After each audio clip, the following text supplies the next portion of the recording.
자신의 의지와 충성심이 두려움 앞에 얼마나 보잘것없는지 깨달으며 자신이 부서지는 그런 괴로움과 고통에 진정한 회개를 했다. 이렇게 보면 가룟 유다도 예수님을 팔았죠. 예수님을 팔았습니다. 은 30에 예수님을 팔고 이제 예수님을 잡는데 앞에 서가지고 아는 척하면서 랍비여 안녕하십니까?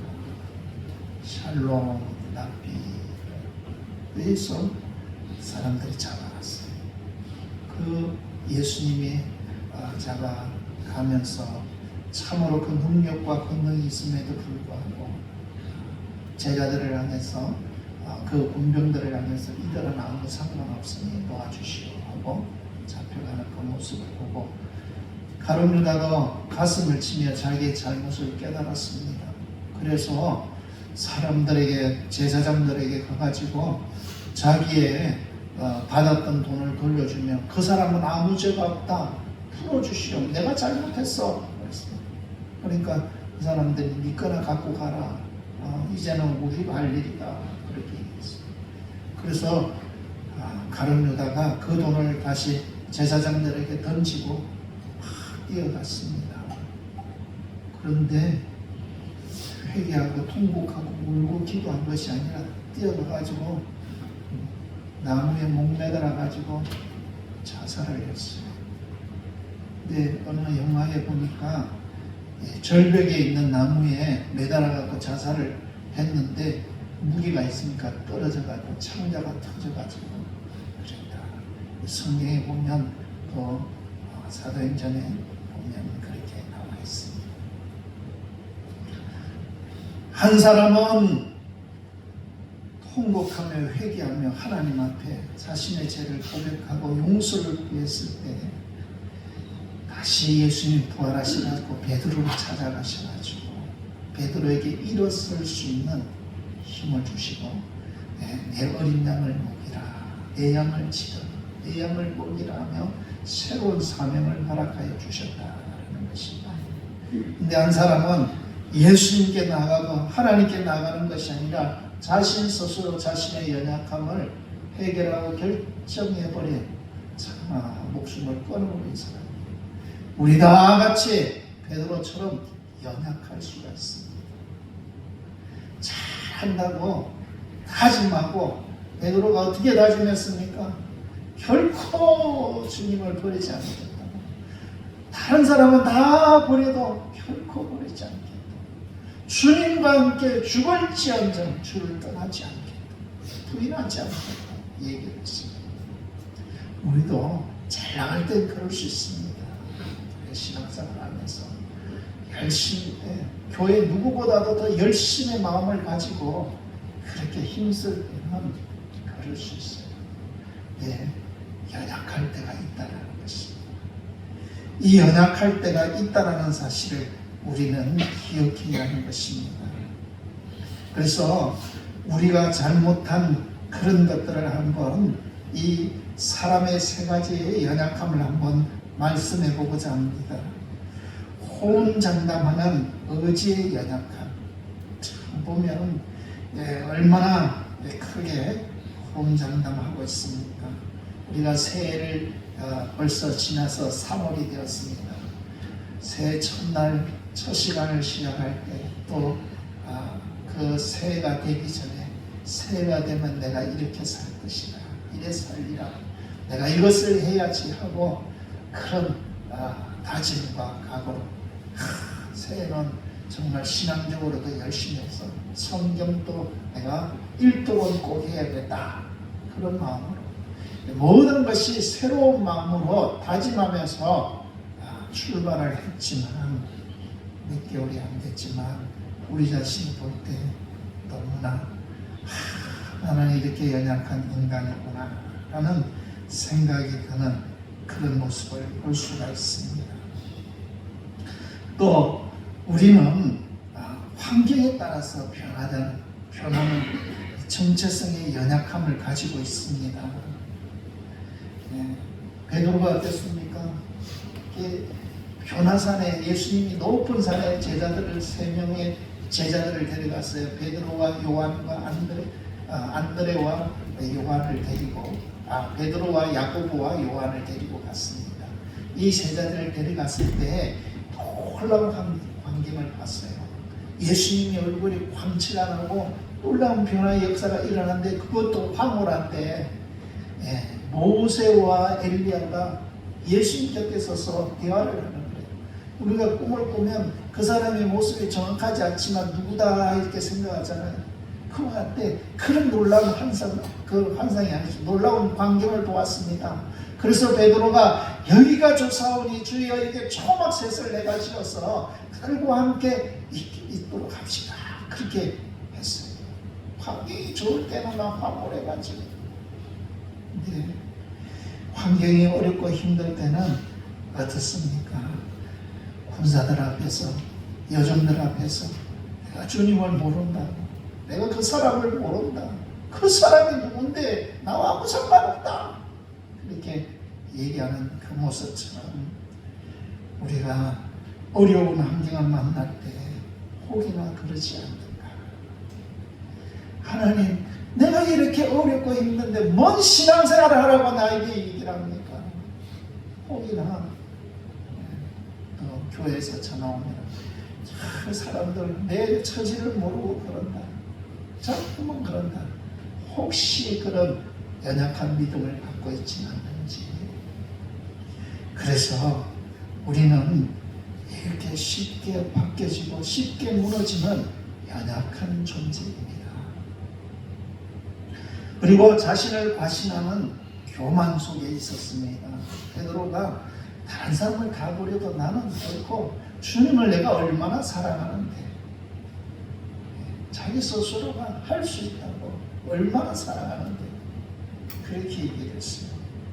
모두 주를 버린다 할지라도 나는 결코 버리지 않겠습니다. 우리가 우리의 삶 속에 그러지 않습니까? 나는 저 사람처럼 죄 짓지 않아, 저 사람처럼 저렇게 살지 않아,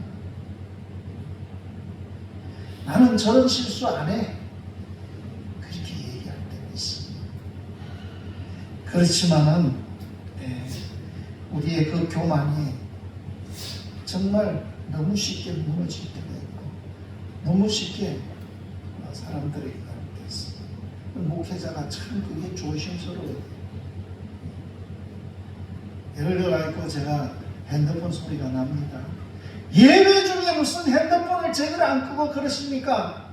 만약에 그랬는데 내한테 소리가 나면 어떻게 하겠어요? 사람들이, 여러분이 지금 핸드폰 제대로 끄지도 않고 설교한다고 해서 그리 안 하겠습니까? 그렇지만은 꺼야 되는 건 당연하죠.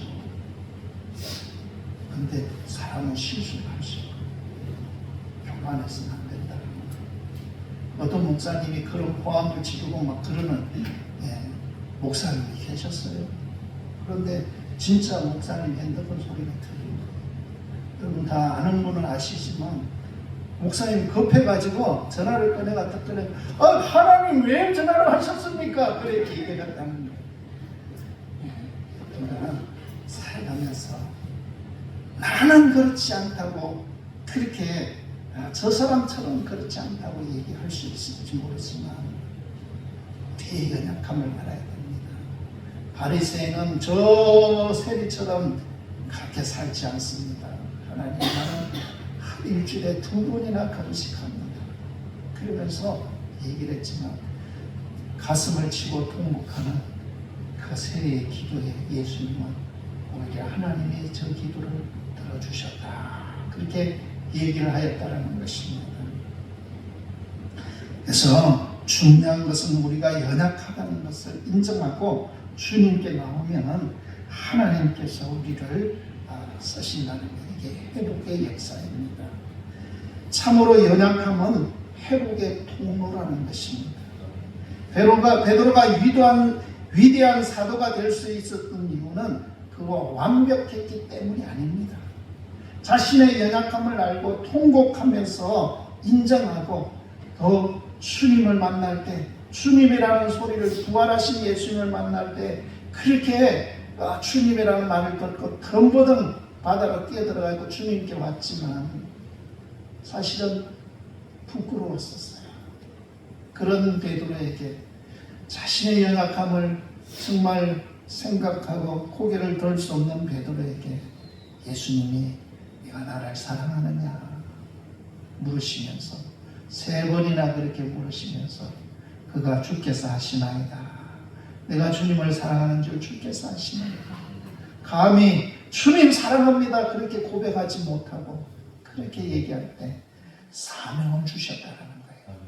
내 어린 양을 먹이라, 내 양을 치라, 내 양을 먹여라. 주님의 양을 맡겨주셨다는 거예요. 자, 우리가 살아가면서 그렇습니다.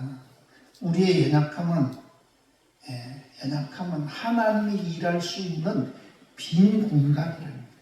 하나님이 채워주시고 하나님이 역사하실 수 있는 순간이라는 거죠. 그렇기 때문에 연약함 때문에 하나님과 멀어져서는 안 됩니다.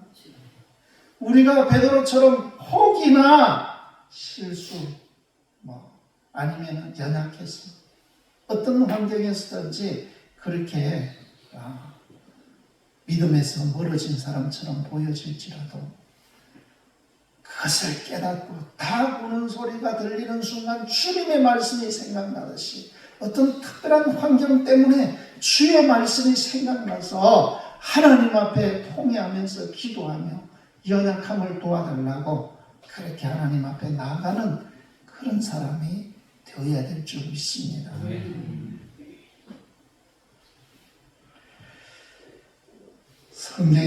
성경에서는 그렇게 얘기하고 있지만 또 유명한 분들의 얘기도 있습니다. 사도 바울은 나의 약함을 자랑한다고 얘기를 하고 있습니다.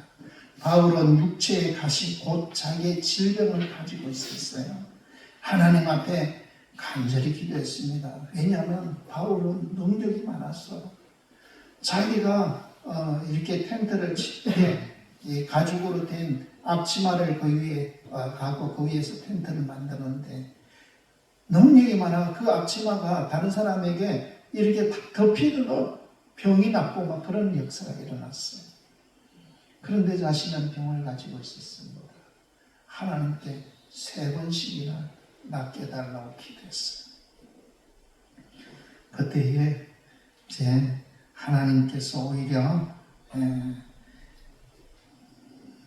내 은혜가 내게 족하다 그렇게 얘기했어요. 그 질병이 있지만 그 연약함이 있지만 하나님의 은혜가 내게 족하다 그랬어요. 그래서 바울은 그 연약함을 갖고 살아가기로 했습니다. 그래서 이렇게 연약한 것은 우리의 이 연약함, 이 약점들 그런 것들은 장애물이 아닙니다. 제거해야 될 장애물이 아니라 하나님의 능력이 내 안에 머물게 하는 이 안테나와 같다라는 거예요. 잘 맞춰가지고 주의 음성이 계속적으로 들릴 수 있도록. 그리고 C.S. 루이스라는 목사님은 실패는 하나님의 메가폰이다 이렇게 표현을 했습니다. 그래서 인간이 잘 나갈 때는 하나님의 세밀한 음성을 듣지 못하지만 고난과 연약함에 처할 때 비로소 하나님께 귀를 기울이게 되고 하나님의 음성이 크게 들리게 된다는 것이죠. 그래서 고통은 기먹은 세상을 깨우는 하나님의 메가폰이다 이런 표현을 썼습니다. 그래서 연약함으로 겪는 고통이 우리를 무너뜨리는 독이 아니라 우리를 잠에서 깨워 하나님의 시선에 고정하게 만드는 것. 내가 참 지금 신앙생활을 하다가 이렇게 낙심이 돼가지고 연약한 가운데 있었지만 그 속에서 주께서 말씀하시고 그 속에서 품어주시고 그 속에서 함께 주셨다는 것을 깨달을 수 있는 성도가 다 훌륭한 성도라고 볼 수가 있습니다.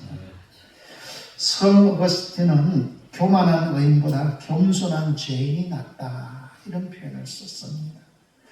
방탕한 생활을 했었어요. 너무나 방탕한 생활을 해서 그 어머니 모니카가 이 어거스틴을 위해서 눈물로 기도했습니다. 그래서 그가 회개하고 돌아왔을 때 상한 마음의 가치를 높게 평가를 하고, 그래서 겸손한 죄인이 교만한 의인보다 낫다라고 얘기를 했습니다. 교만한 사람, 내가 잘한다고 하는 사람은 하나님을 잘 찾지 않습니다. 그러나 연약한 사람은 겸손히 하나님 앞에 나가 무릎을 꿇고 하나님의 도움을 구합니다. 어쩌면 그 도움조차 구할 수 없는 그 연약 속에 우리가 빠져 있을 수도 있습니다. 하나님은 다 아십니다. 그래서 성령을 보내주셔서 우리의 연약함을 도우고 우리를 위해 통곡하며 기도하게 하신다, 그렇게 말씀하고 계십니다.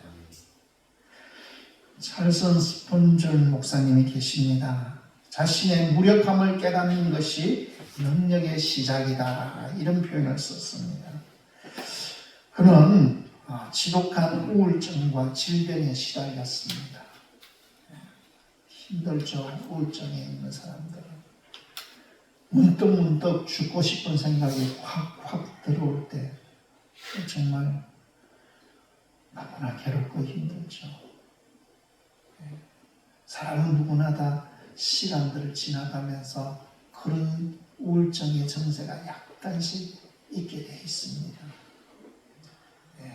갱년기라든지 또 남자들도 겪는 그런 또 직장이라든지 이런 데서 그만뒀다든지 뭔가 좋은 일을 하다가 힘써서 그런 다른 그 걱정 염려 생각 없이 살아가다가 어느 순간 멈췄을 때 갑자기 우울증이 찾아올 때도 있습니다. 정말 저도 옛날에 그런 적이 가끔 있더라고요. 가만히 있는데 갑자기 죽고 싶다, 그런 생각이 들 때가 있었어요. 또 최근도 어떤 때는 가끔 가만히 있으면 죽고 싶다까지는 안 갔는데 왜 이래 슬프나, 왜 이래 슬프지, 그런 생각이 들 때가 있어요. 그래서 우리는 이렇게 무력하고 힘들고 어려운 가운데 살아가고 있습니다. 그렇지만 그때에 하나님께서 우리를 붙들어 주시고 그때에 우리를 감싸 주시고 우리에게 능력과 은혜를 더하여 주신다는 것입니다. 그래서 우리가 오히려 위험한 게 뭐냐면 내 힘으로 뭔가 해보려고 하는 그 자체가 더 위험한 것이에요. 그래서 하나님 앞에 정말 하나님의 앞에 내 연약함을, 무력함을 철저하게 내려놓고, 하나님, 나는 이렇게 해서 아무것도 할 수 없는 존재입니다. 그럴 때 하나님께서 하나님의 능력으로 시작할 시점이라는 거예요. 그럴 때 하나님께서 역사하신다는 거죠. 그래서 우리는 우리가 연약하여 무너질 때, 또 정말 힘들다고 생각될 때 우리는 어떻게 해야 되는가? 여러분은 어떻게 하겠습니까? 오늘 지금까지 얘기했으니까 어느 정도는 아시겠죠. 우리가 무너졌을 때 취해야 될 실제적인 그런 것에 대해서 한번 살펴보고자 합니다. 그래서 우리는 무너졌을 때 취할 실제적인, 실천적인 단계, 자신의 연약함을 인정해야 되는 것이, 정당화하지 말고 내가 이런 환경 때문에 내가 이럴 수밖에 없다, 이런 식으로 변명이나 어떤 정당화하려고 하지 말고, 하나님, 나는 아무것도 할 수 없습니다. 난 너무나 어려운 환경을 만났습니다. 나는 정말 아무것도 할 수 없습니다. 부족합니다. 도와주십시오. 그렇게 자신의 연약함을 인정할 수 있는 사람이 되어야 되는 것입니다. 그 다음에 후회에 머물지 말고 회개의 자리로 나가야 됩니다. 가룟 유다는 후회를 한 사람이에요. 그래서 후회하고 자기 스스로 자기 목숨을 끊어버리는 악한 사람이 되었어요. 우리는 후회하는 것이 아니라 내가 왜 이렇게 됐을까? 그게 아니라 내가 정말 부족한 사람이구나. 연약한 사람이구나. 하나님 도와주십시오. 하나님 내 죄를 용서해 주십시오. 내가 이렇게 살아왔던 것을 정말로 용서해 주십시오. 그렇게 기도의 자리로, 회개의 자리로 나가는 사람이 되어야 되겠습니다. 그 다음에 주의 말씀을 붙들고 기억하고 붙드시는 사람이 되어야 됩니다. 베드로가 닭 울음소리를 듣던 거 아닙니다. 닭 울음소리가 들릴 때 예수님께 하신 말씀이 생각났다는 거예요. 주님의 말씀이 생각나는 사람이 되어야 되겠습니다. 내 의지가 아니라 이미 하나님께서 우리에게 주어진 약속의 말씀을 통해서 우리를 세우시고 우리를 자녀 삼아주시고 천국 백성 삼아주신 하나님이 주신 그 약속의 말씀을 붙잡고 일어서는 사람이 되어야 된다는 것입니다. 우리의 마음은 흔들리고 바뀌고 감정은 변화가 됩니다. 그러나 진리의 말씀은 바뀌지 않고 여전히 하나님의 언약의 말씀대로 우리를 해결해 주신다는 것이죠. 내 은혜가 내게 족하도다. 이는 내 능력이 약한 데서 온전하였지니라. 고린도서 12장 9절에 바울에게 말한 그 말씀을 바울은 붙잡고 하나님 앞에 연약함을 짊어지고 같이 나가서 더 큰 주의 일을 감당했다는 것입니다. 그리고 작은 순종부터 시작해야 됩니다. 우리는 연약함으로 인해서 겪는 여러 가지 일들, 이런 것을 우리가 작은 데서부터 시작해야 되는 것이죠. 베드로는 통곡 이후에 즉시 영웅이 된 것이 아닙니다. 통곡하고 회개해서 큰 놀라운 역사가 일어난 것이 아닙니다.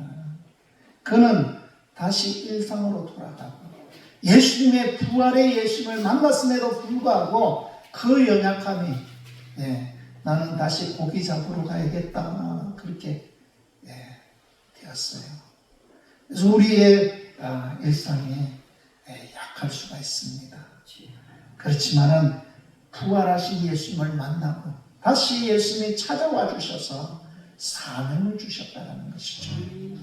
우리도 큰 것을 성취하려고 하기보다도 오늘 당장 할 수 있는 일, 기도라는 것을 하고 또 누군가가 건네는 친절한 말을 한마디 하고 맡은 일에 충실함으로 작은 것부터 하나님 나는 아무것도 할 수 없지만 이것은 내가 할게요. 이것은 할 수 있을 것 같아요.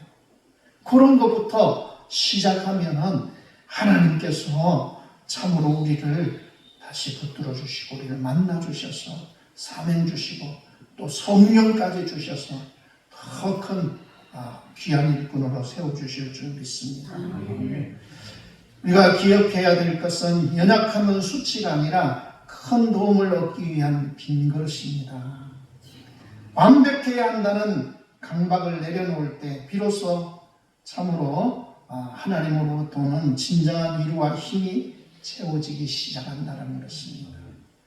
오늘 베드로의 통곡에 대해서 나도 그렇게 울 수 있고 나도 그렇게 부인할 수 있고 나도 그렇게 연약할 수 있다는 사실을 기억하고 우리 하나님 앞에 정말 간절한 마음으로 하나님 내 죄를 용서하여 주시고 나를 붙들어 주시고 내가 약속의 말씀을 붙잡고 살기를 원합니다. 도와주시옵소서. 기도하는 성도가 되시기를 축원합니다. 기도하시겠습니다.